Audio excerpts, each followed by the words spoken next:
Good morning বন্ধুরা, কেমন আছো তোমরা সবাই? আশা করছি সবাই ভালো আছো। হ্যাঁ, আমিও ভালো আছি। ভালো আছি বলতে একটু ওয়েদারটা চেঞ্জের জন্যই হয়তো একটু ঠান্ডা লেগে গেছে। তো গলাটা শুনে তোমরা বুঝতেই পারছো, গলাটা একটু ধরে ধরে গেছে। তো কিছু করার নেই, সংসারের কাজ তো পড়ে থাকবে না, সেগুলো তো করতেই হবে। চলে এসেছি। দু একটাই বাসন ছিল, কালকে রাত্রিবেলা না সমস্ত বাসন আমি মেজে রেখেছিলাম। আসলে কি বলো তো, সকালবেলার দিকে এত কাজ থাকলে কোন কাজটা কোথা দিয়ে আমি শুরু করব নিজেই ভেবে পাই না। ওই জন্য নিজেদের কাজ যখন নিজেদেরকেই করতে হবে, যতটা গুছিয়ে রাখা যায় আর কি। তো রাত্রিবেলায় বাসনগুলো মেজে রাখার ফলে আমার অনেকটাই সুবিধা হয়। সকালে ঘুম থেকে উঠে এত কাজ দেখলে যে ভয় পাওয়াটা, সেইটার মনের মধ্যে তৈরি হয় না। যেটুকু কাজ থাকে টুকটুক করতে করতে আমি করে নিই।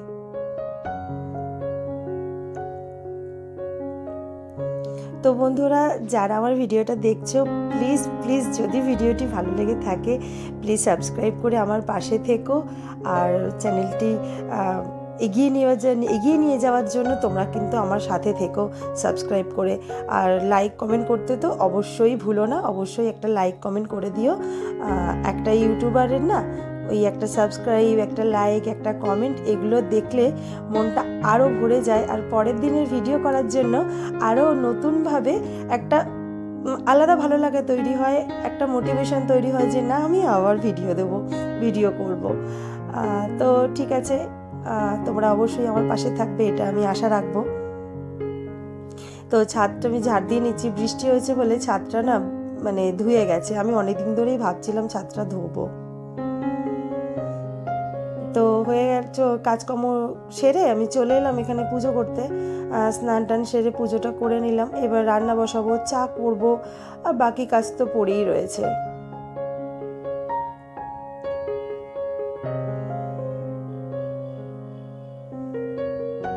আর আমার মনে হয় এই পুজোর কাজটা একটু ভালোভাবে করলে নেক্সট পরের কাজগুলো বেশ ভালোভাবেই মিটে যায়। তো চলে এসেছি রান্নাঘরে, ভাত বসিয়ে দেবো। ভাতটা তো একটু সময় লাগবে হতে, ওই জন্য একটু আগেই বসিয়ে দিলাম ভাতটা। আর এই যে চা বসিয়ে দেবো, ভাতটা বসিয়ে দিয়ে চাটা করে নিলাম। চাটা ছেঁকে নেবো, চাটা হয়ে গেছে আমার।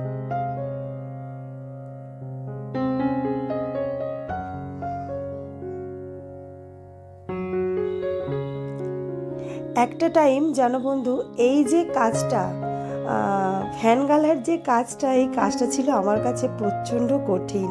কার কার কাছে কঠিন আমাকে প্লিজ একবার জানিও।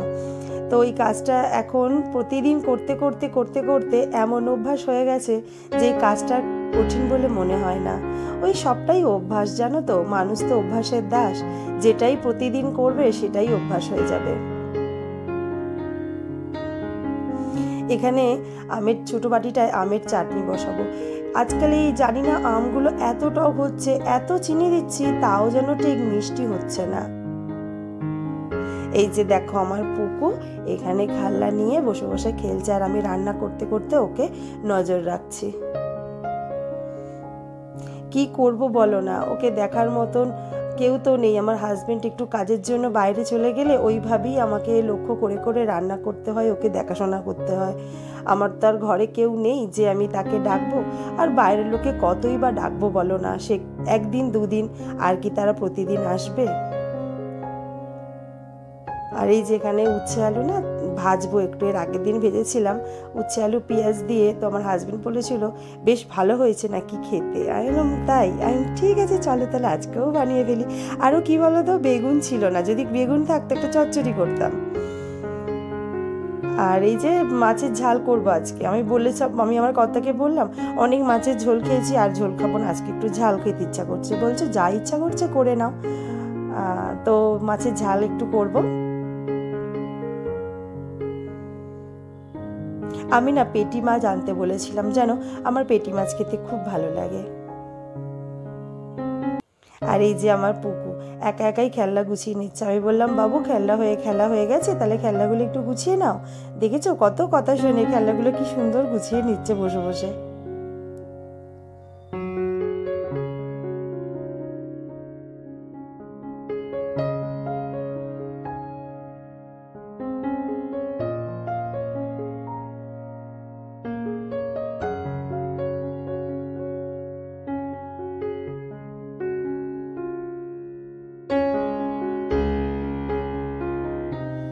বিকেলবেলাতে নিজের জন্য একটু সময় বার করে নিলাম, নিয়ে একটু হালকা সাজুগুজু করলাম।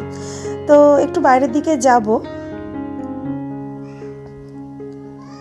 তো বাইরে থেকে এলাম, এসে দেখছি যে আমার সব জিনিসপত্রের উপরে মোটা হয়ে ধুলো পড়ে রয়েছে। দুদিন ছাড়া পরিষ্কার করলেও বন্ধুরা এত ধুলো পড়ে যে বলার মতন নয়।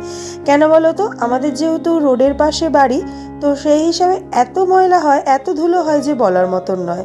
তো দুদিন আমি মুছতে পারিনি, তার জন্য দেখো এত ধুলো হয়ে গেছে। তো একটু ভালোভাবে পরিষ্কার পরিচ্ছন্ন করে নিই। আর ফ্রিজটা যেহেতু দালানে রয়েছে বারান্দাতে, তো একদম ধুলোই ধুলো হয়ে থাকে। এই ফ্রিজটা আমাকে প্রতিদিনই মুছতে হয়, তো পরিষ্কারভাবে এটাও মুছে নিলাম।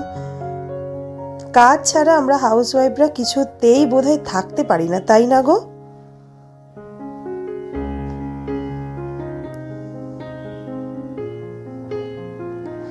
কিছু না কিছু কাজ তো আমাদের করতেই হবে। তো বিকালের চাটা নিয়ে চলে এসেছি, এই 6টা মতন বাজে। তো চাটা দিয়ে দিই, চাটা দিয়েই আজকে আমি আমার ব্লগটা শেষ করছি। কালকে দেখা হবে নতুন কোনো ব্লগের সাথে। তাহলে আজকের মতন টাটা, ভালো থেকো তোমরা সবাই।